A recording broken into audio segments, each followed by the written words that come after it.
이제 오늘 우리에게 주신 하나님의 말씀을 함께 나누도록 하겠습니다. 오늘은 요한계시록 3장 1절부터 6절까지 말씀을 함께 나눕니다.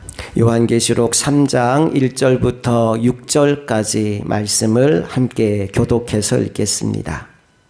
사대교회 사자에게 편지하라. 하나님의 7 영과 7 별을 가지신 이가 이르시되 내가 내 행위를 아노니 내가 살았다는 이름은 가졌으나 죽은 자로다.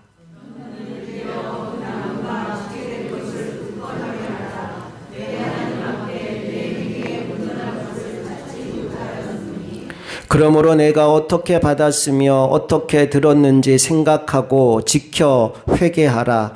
만일 일깨지 아니하면 내가 도둑같이 이르리니 어느 때에 내게 이르는지 내가 알지 못하리라.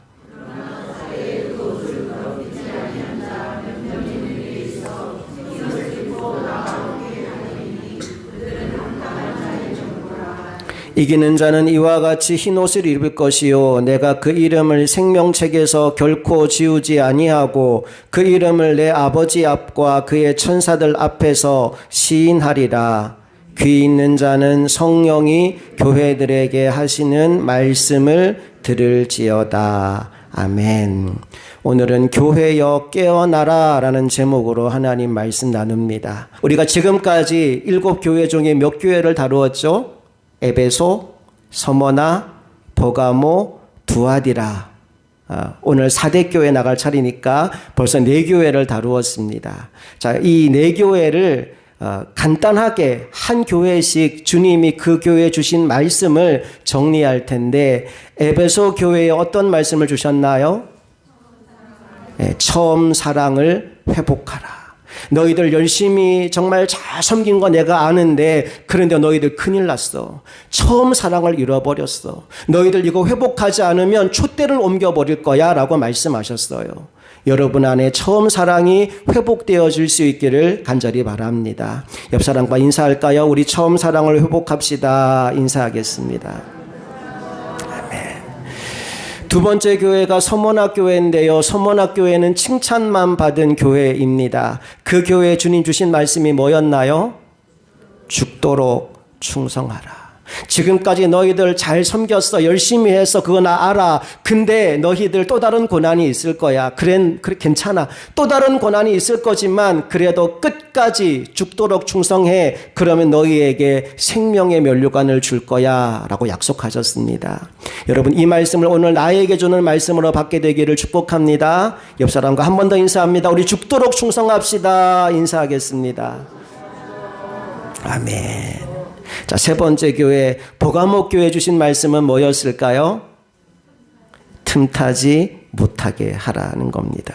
버가모 교회는 담임 목사 격인 안디바가 순교를 하는 상황에서도 믿음을 지킨 교회였습니다. 그런데 그렇게 하나님 앞에 믿음을 지킨 교회에 어떤 문제가 있었느냐 하면 뒷문을 통해 몰래 들어왔던 발람의 교훈, 니골라당의 교훈에 넘어져서 영적인 간음과 우상숭배에 빠진 성도들이 많았어요. 오늘 우리가 이런 상황에 빠지지 않기 위해 반드시 해야 될 일이 사탄이 틈타지 못하도록 늘 깨어 있는 겁니다. 여러분, 작은 틈도 주지 않으시기를 주님 이름으로 축복합니다. 다음 네 번째, 두아디라 교회에 주신 말씀은 뭐냐 하면요. 뭐라고 적혀 있나요? 회개의 기회를 붙잡으라는 거예요.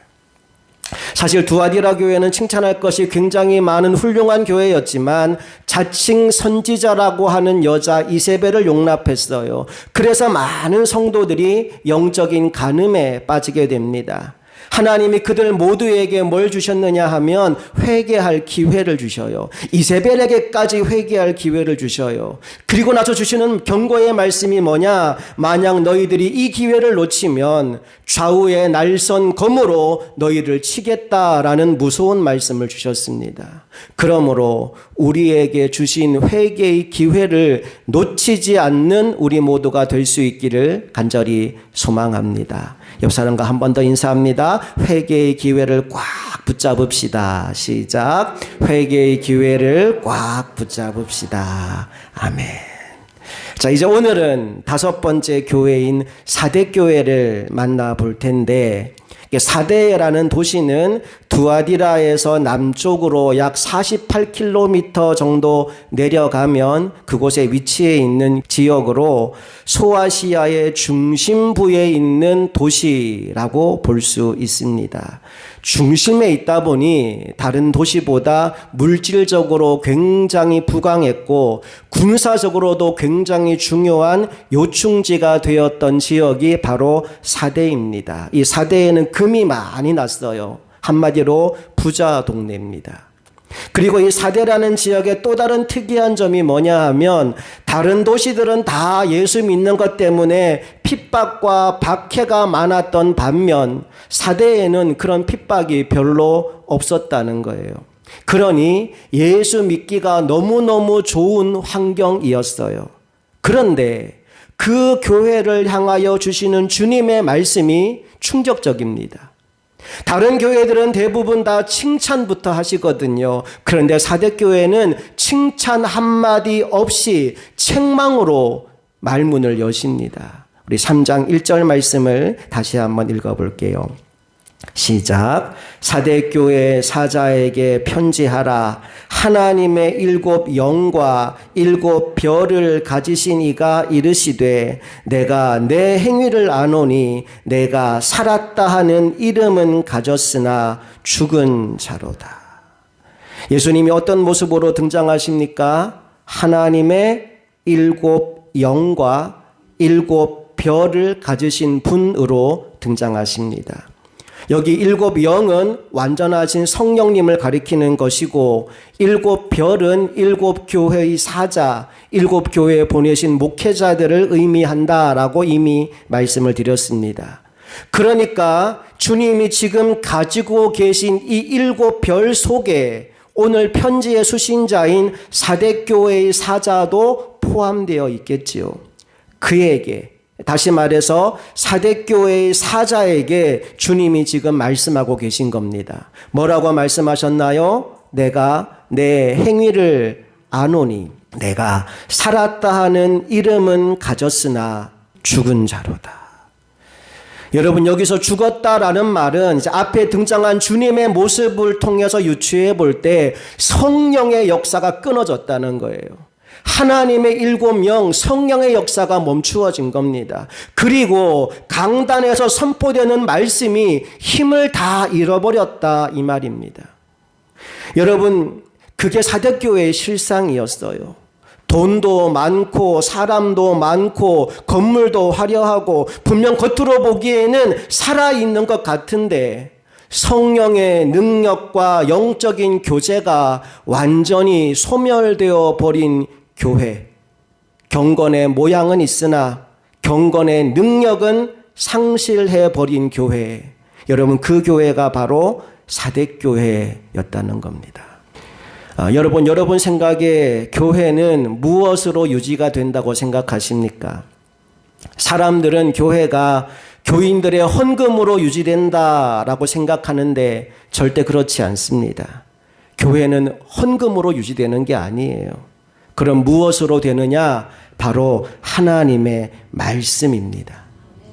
교회는 하나님의 말씀으로 살아있는 공동체가 됩니다. 특히 하나님의 7 영인 성령의 능력으로 유지가 되는 것입니다.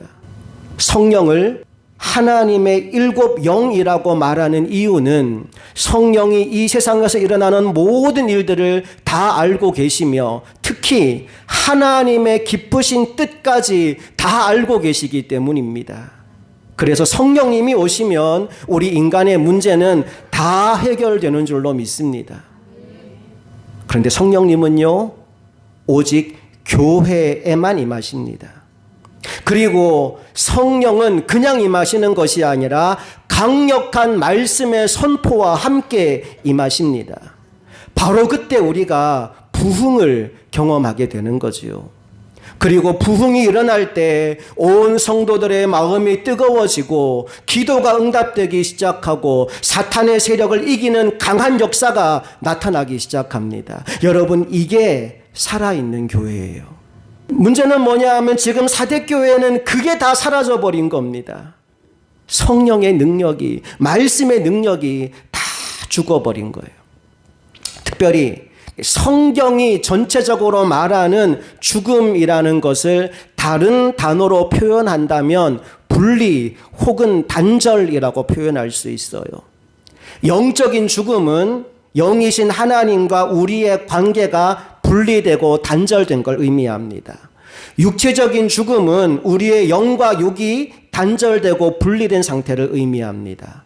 그러면 생명은 뭘까요? 생명은 바로 연결입니다. 끊어진 것이 다시 붙어지는 것, 그게 생명이에요. 그래서 구원받았다라는 말의 의미는 하나님과 우리 사이가 다시 연결이 되어서 하나님과의 관계가 회복되었다는 겁니다. 자, 제가 그림 하나를 보여드릴 텐데 여러분, 이 나무는 살았습니까? 죽었습니까? 겉으로 보기에는 여전히 아직 살아있는 것처럼 보일 겁니다. 하지만 죽었어요. 왜 그렇습니까? 생명의 근원인 땅과 분리되었거든요. 여러분, 이 물고기 점프력이 대단한 물고기입니다. 어항에서 점프해서 밖으로 지금 떨어지기 일보 직전입니다. 이 물고기는 살았어요? 죽었어요? 지금은 살아있는 것처럼 보이지만 그의 생명의 근원인 물을 떠났기에 이 물고기는 죽은 물고기입니다. 예, 분리와 단절이 죽음이에요. 반대로 이 나무 어떻습니까? 살았어요? 죽었어요? 누가 봐도 살아있는 나무입니다. 뿌리를 땅에 깊게 내리고 땅으로부터 오는 영양분을 공급받고 있기에 이 나무는 살아있는 나무입니다. 이 물고기는 어떤가요? 다시 어항 속에 들어왔어요. 살아있는 물고기입니다. 여러분, 분리는 죽음이고 연결은 생명입니다. 옆 사람과 인사할까요? 분리는 죽음이고 연결은 생명입니다. 시작. 분리는 죽음이고 연결은 생명입니다.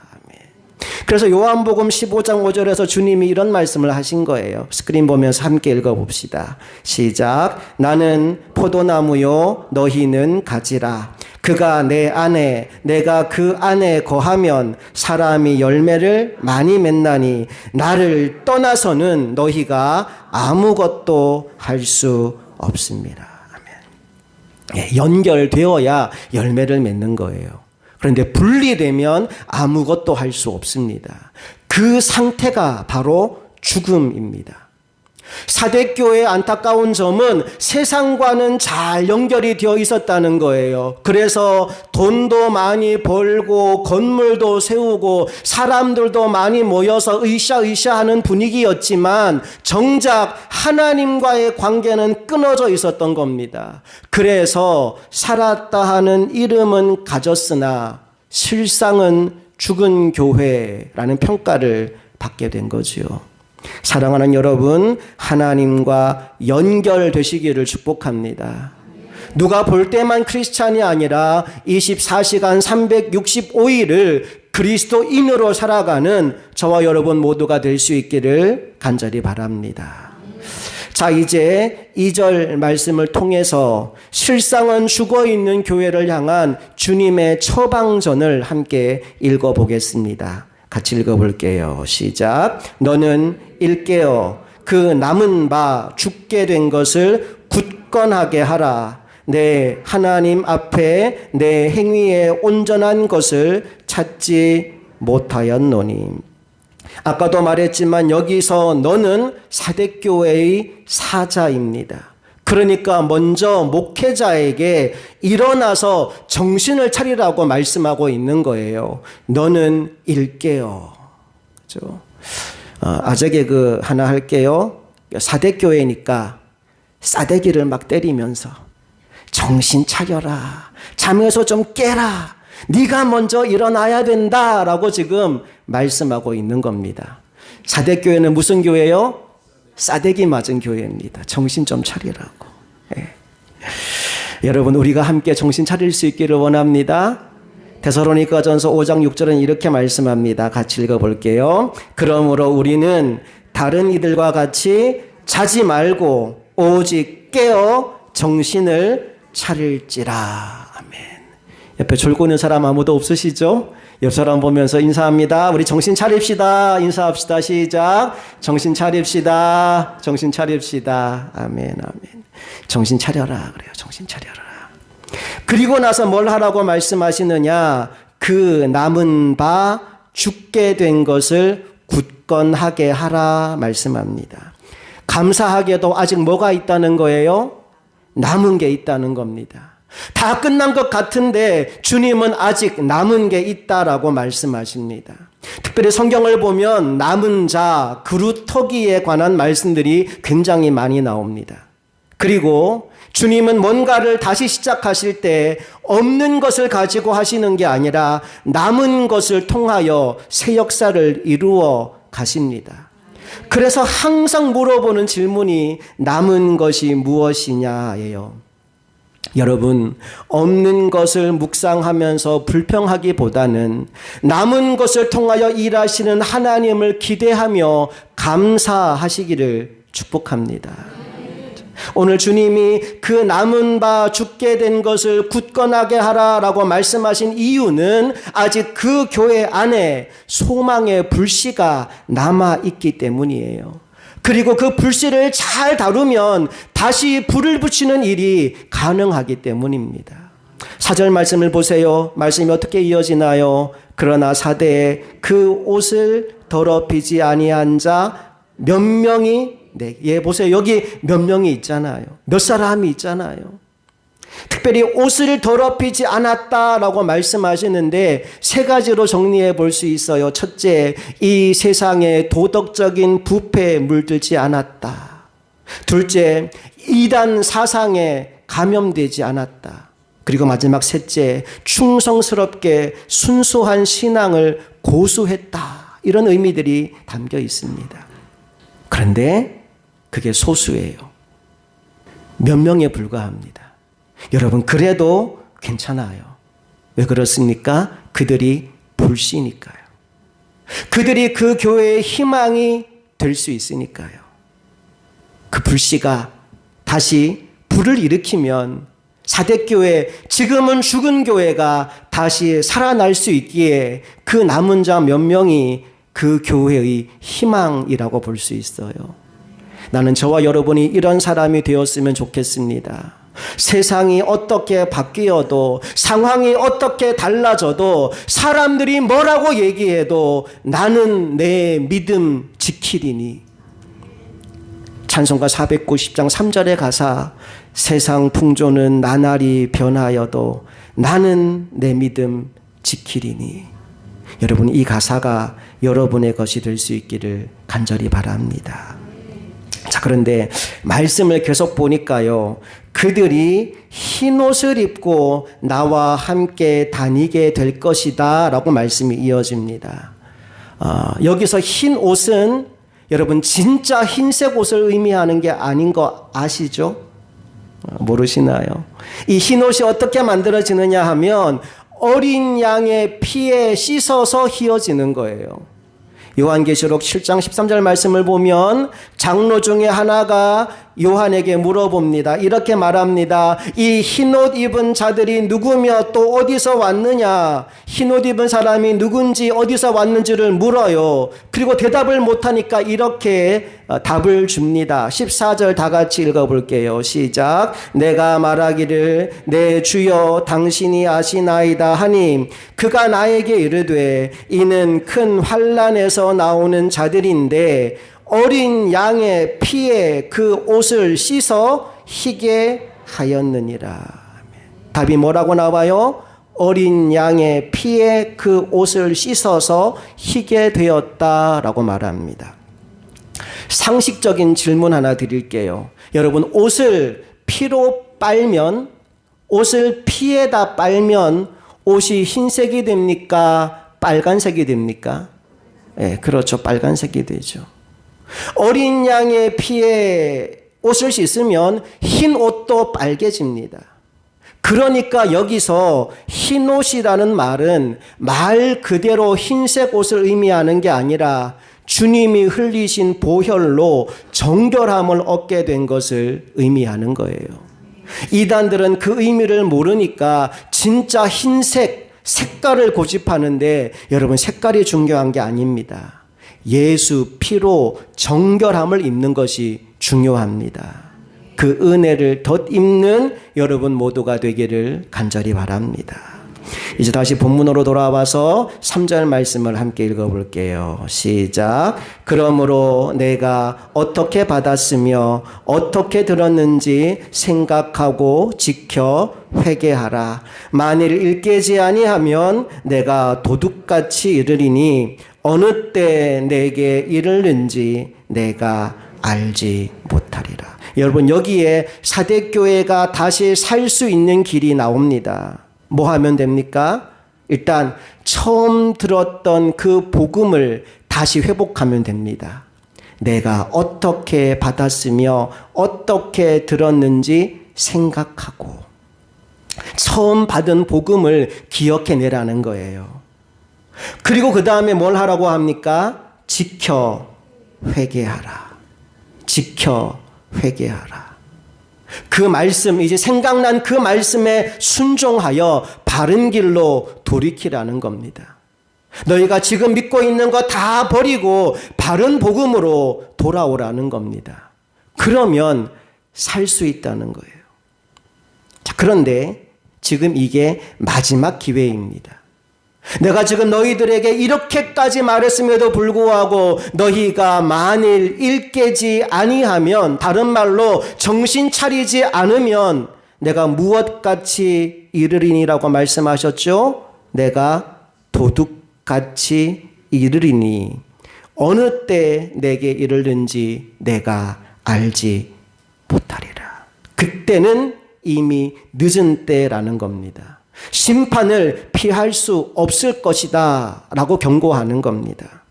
사랑하는 여러분, 오늘이 기회의 날입니다. 회개하는 것을, 돌이키는 것을 다음으로 내일로 미루는 어리석은 사람들이 되지 않기를 주님의 이름으로 축복합니다. 자, 이제 마지막으로 이기는 자에게 주시는 주님의 약속의 말씀을 만나봅니다. 5절 함께 읽어볼게요. 시작. 이기는 자는 이와 같이 흰 옷을 입을 것이요 내가 그 이름을 생명책에서 결코 지우지 아니하고 그 이름을 내 아버지 앞과 그의 천사들 앞에서 시인하리라. 아멘. 이기는 자는 흰 옷을 입혀주신대요. 그 사람의 이름을 생명책에서 결코 지우지 않으신대요. 그리고 그 이름을 내 아버지 앞과 천사들 앞에서 시인할 것이다. 다른 말로 자랑하실 것이다 라고 말씀하고 있어요. 아무개가 왔다고, 그렇게 평생 아버지 이름에 영광을 돌리며 살던 착하고 충성된 종 아무개가 지금 이곳에 왔다고 주님이 흥분하며 자랑하시겠다 말씀하고 있는 겁니다. 나는 저와 여러분이 이 말씀의 주인공들이 되었으면 좋겠어요. 마태복음 10장 32절 33절에서 주님이 이렇게 말씀하셨거든요. 같이 읽어볼까요? 누구든지 사람 앞에서 나를 시인하면 나도 하늘에 계신 내 아버지 앞에서 그를 시인할 것이요 누구든지 사람 앞에서 나를 부인하면 나도 하늘에 계신 내 아버지 앞에서 그를 부인하리라. 사랑하는 여러분, 여러분을 구원하신 우리 주님을 자랑하며 사시기를 축복합니다. 그분의 이름을 시인하며 살아가시기를 축복합니다. 나는 죽은 것과 다름없는 인생이었는데 나를 살려주시고 이렇게 기쁨이 넘치는 인생이 되게 하셨으니 나와 함께 계신 주님, 그분보다 귀한 분이 어디 있으랴. 어디를 가든지 누구를 만나든지 그 주님을 자랑하며 살아가는 저와 여러분 모두가 될 수 있기를 간절히 바랍니다. 함께 기도하겠습니다.